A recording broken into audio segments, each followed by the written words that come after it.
Hey BookTube, it's Tara. Thank you for joining me for February's wrap up. So in the month of February, I read a total of 19 books. Some were audio books, so I guess you can say I partly listened to some books.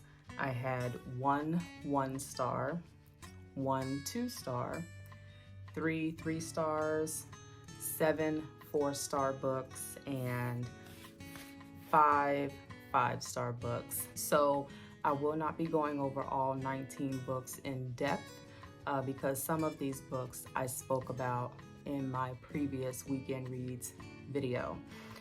Those books were Ghachar, Dispossession, Confessions of a Token Black Girl, Greenlights, and The Prophets. So if you're interested in my review, I will link my previous video in the description box as well as in the cards. So to go over the books that I have not spoke about yet, my 1-star read is this book here, Ties That Tether. The author is Jane Igharo, and this pretty book follows a young girl named Aziri, and she is Nigerian, and she ends up having a one-night stand with a young Italian boy named Raphael. Now, the premise of the story is Najiri promised her father on his deathbed that she would marry a Nigerian man. Aziri's mother is also aware of this promise that she made to her husband, to Aziri's father. So her mother urges and pushes and, sets Aziri up on these dates with other Nigerian boys that she feels would be a good fit for her daughter. And so the relationship between mom and daughter is pretty contentious. The reason I did not care for it is that it was very much insta-love. I felt like the moment she had her one-night stand with the young man, Raphael, that there's a series of events that happen that take the story in a direction that I did not expect it to go. So there was like a surprise element to it. But the consequences of their actions is what propels this story. And it didn't vibe with me, I guess. Obviously, these two young people decide to move forward with their relationship regardless of how her mother truly feels, and the, I guess, so-called contentious relationship that she had with her mother. I failed to understand why Aziri would continue to want to try to have a relationship or even want to continue to try to get her mother's approval, even though she knows her mom is extremely adamant about her being with a Nigerian man.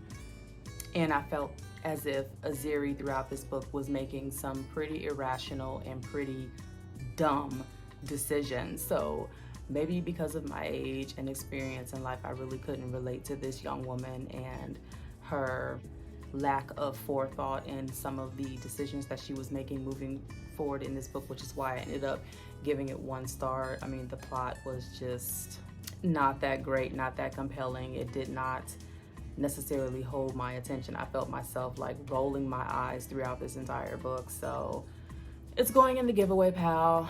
I did not like it. So my 2-star read for this month is a book by Jasmine Guillory called Party of Two. This is an interracial dating romance trope. So the two main characters, Olivia and Max, they end up meeting at this bar one night and they instantly strike up this conversation and this chemistry. He tells her, well, he is secretly a senator, but he doesn't tell her that when he meets her, and she is secretly a lawyer, but again, she doesn't reveal that information up front.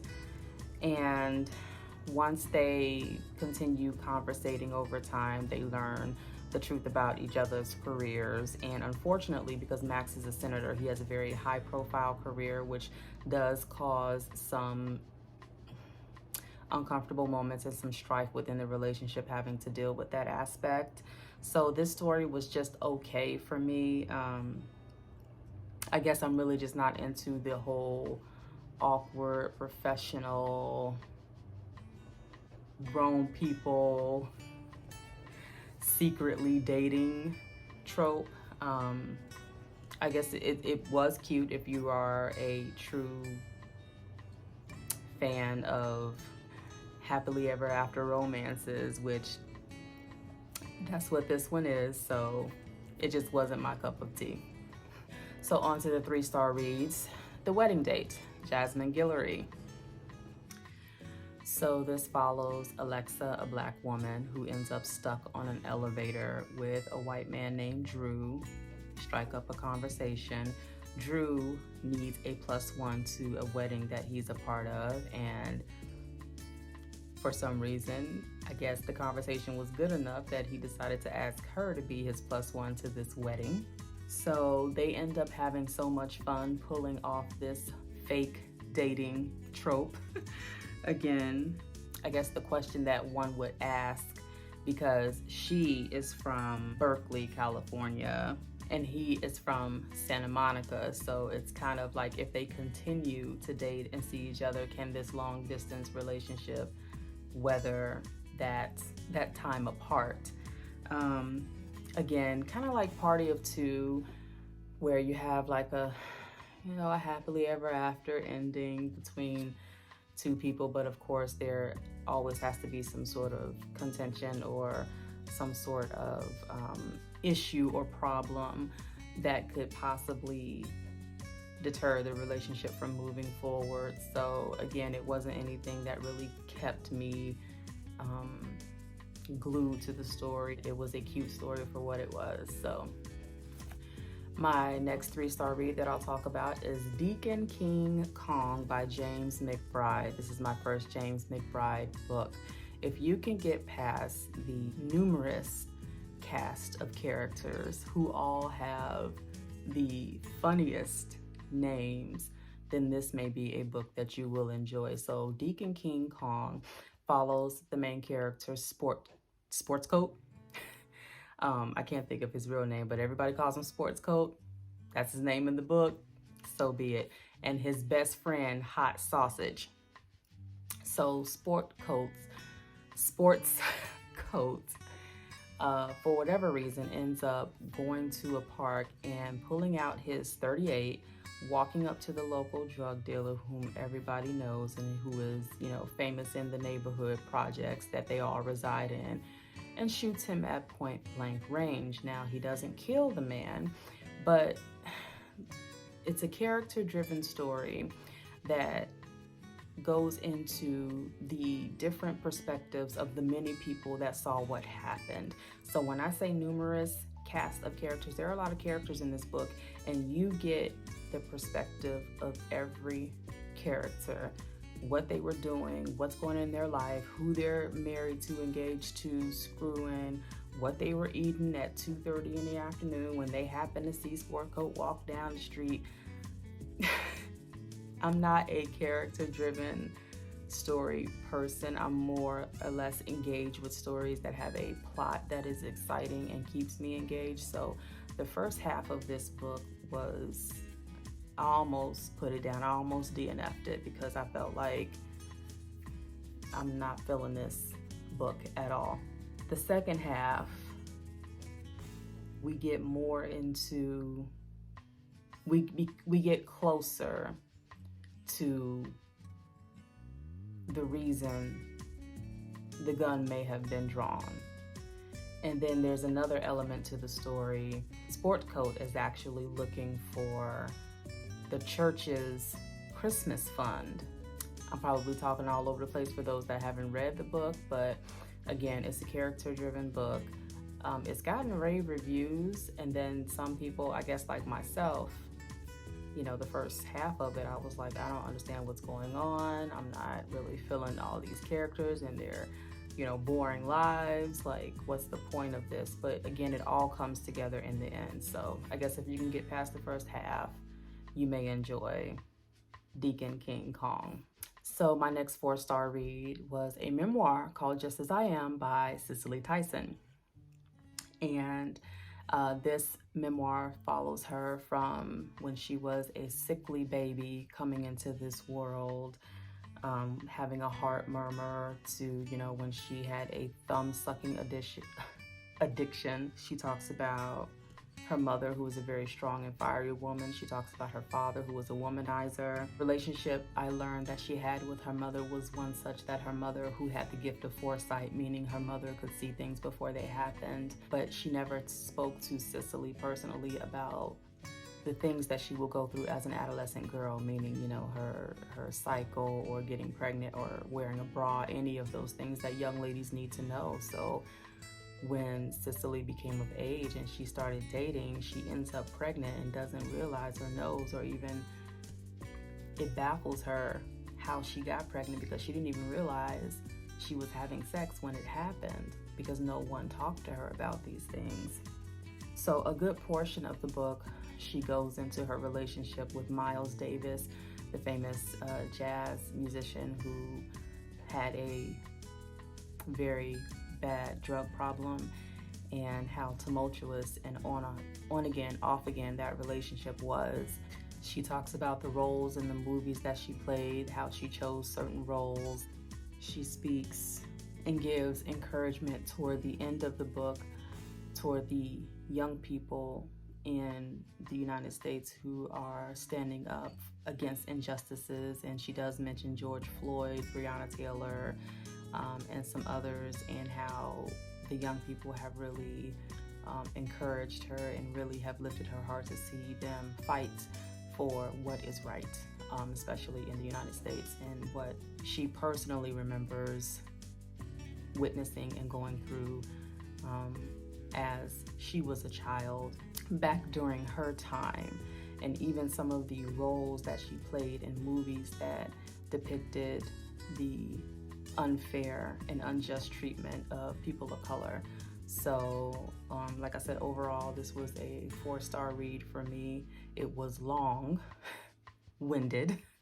I felt that was the only con, but it was a beautifully written memoir. I read it on Kindle, and I hope to physically buy a copy of the book, because right now, as far as I know, it's still sold out everywhere. So my next 4-star read is a book called The Secret Lives of Church Ladies by Deesha Philyaw. Sorry. This is an anthology of stories about African American women, different generations of women, and their relationships with themselves and their relationships with their beliefs, more specifically their religious beliefs. These stories were a lot more scandalous than I thought they would be. These were very honest stories that women don't generally tell about themselves, especially out loud. These stories include things about their married boyfriends, abortions, other women that they may have lusted after, their first time, things of that nature. The first 2 stories in the book, I barely remember them. They didn't grab me, but as I continue the rest of the stories throughout this short book, were very entertaining. I will say that. So 4 stars for this book.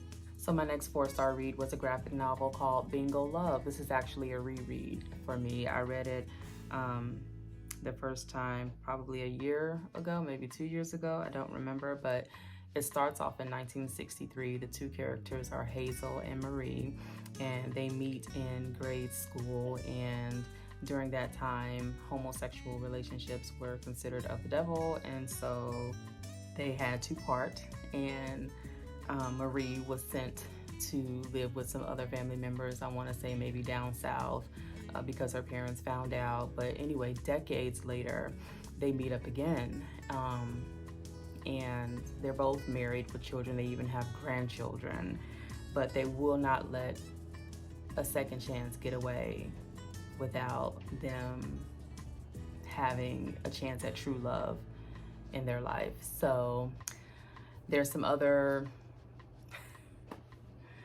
things that happen within the story. Of course, it's not all cut and dry and not as simple as I'm explaining it, but the story was just as cute as the first time I read it. I did not get the jackpot edition because the jackpot edition does go into Hazel's husband's story, because there is a part in this edition where Hazel was like, I can count the number of times me and my husband made love on one hand. And when I read that the first time, I was like, oh, somebody got something else going on. But I don't know what else her husband got going on. You got to read the jackpot edition to find that out. So, all right, final 4-star read I'm going to talk about. Take a hint, Dani Brown. I enjoyed this book so much. I enjoyed it a lot better than Chloe Brown's book. So this book follows Dani. Dani is a bisexual, sex-obsessed witch, and she is rescued from an elevator malfunction by the building security guard, Raphael. Somebody catches this rescuing on their phone and the video goes viral, and so now the internet is coaxing Dani and Raphael to be a thing. So this whole fake dating trope again ensues, but it is very hot. I don't want to say very steamy, but it has some really steamy moments in here, of course, because the fake dating does turn into a relationship of sorts, and that's pretty much the gist of this book. There's a lot more, that goes into it with their storyline, of course. The next book is talking about the third sister, Eve Brown, so I'm looking forward to getting that in a couple weeks in the mail. But this was really good overall, for 4 stars. The next 3 books I'm going to talk about, I'll try to do them all together because it's book 1, book 2, book 3. They're written by Alexandria House. These are novellas. The first one is called Set. The second one is called Ja. The third one is called Shu. Set, Ja, and Shu are brothers. So each book is talking about a different brother. And all 3 of these books were steamy, hot, funny. I mean, just, they're short reads, but they pack a punch. I mean, these were graphic and I enjoyed every minute of them. These 3 brothers come from a household where their father was extremely abusive. And so they grow up, of course, with some mental issues, and pursuing a relationship with a woman for all 3 of them has its trials. And again, you see in these short stories how those trials are overcome by the women that they choose to be with. And again, the scenes, they're nice. So if you're into that, 5 stars. My next 5-star read, Concrete Rose by Angie Thomas. This is the prequel to The Hate You Give, but it came out after, so kind of like the second book. But this follows Maverick, who is Star's father, but at the time, of course, Star is not born yet. And Maverick, at a very young age, like 17 or maybe 18, maybe 17, he ends up impregnating a young lady. And when, after the DNA test comes back and he realizes the baby is his, he steps up and does what he has to do to be a good father and a good dad, which means he now needs to leave the King Lords, I think that's what they're called, was a gang that he, by legacy, was a part of. So anybody that's familiar with gangs know that it's not easy leaving one, and there are some events that take place within this book that I definitely didn't see coming. So there's surprises, twists and turns. Of course, there's a love aspect because he's in love with a young lady that doesn't want to give him the time of day, especially after she finds out that he got another girl pregnant. So drama, the streets, love, coming of age. It was all put together very well. I thoroughly enjoyed this book. I gave it 5 stars. Next 5-star read was a book called Evil Eye, and this was an Audible original, so I listened to it. Now, it's told through a series of phone calls, which made this book absolutely hilarious. So we're following a young girl named Pallavi, who is Indian, and she is in college in the United States. Her mother is still overseas in India. So Pallavi's mother is adamant about Pallavi finding a young man to get married to because that's a part of their culture, that's what's important. But Pallavi is like, I'm in college, I want to study, I want to get my degree, I want to do other things, you know, stop pressuring me.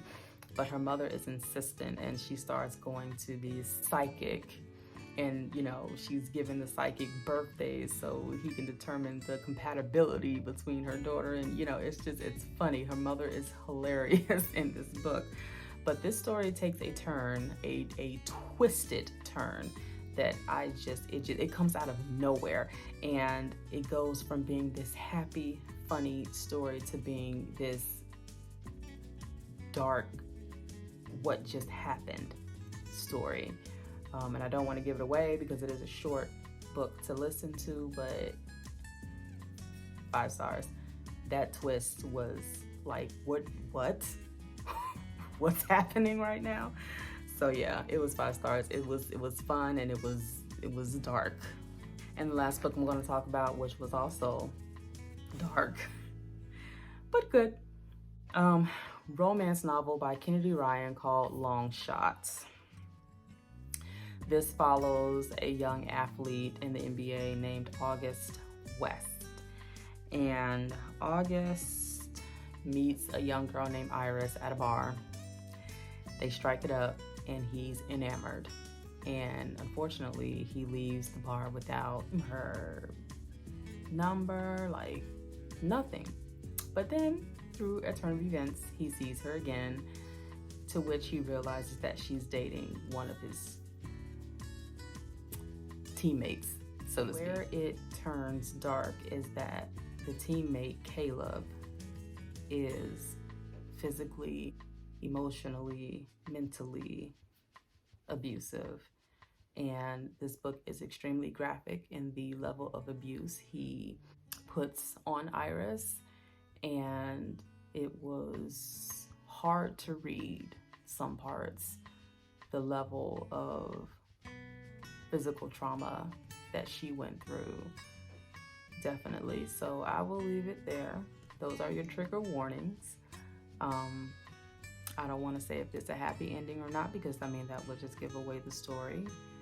But overall, it was a very long book too. Like, I didn't expect it to be so long.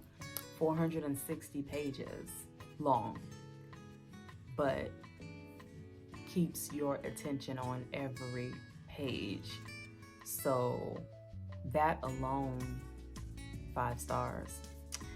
And that wraps up everything, well, most of everything, with the link in the description of books I read previously in February. But that wraps up February for this video. Thanks for sticking with me. Thanks for watching as long as you have. If you've read any of the books that I mentioned and you have thoughts, let me know. Please like the video if you did. Please subscribe if you feel inclined to. I will talk to you in the next one.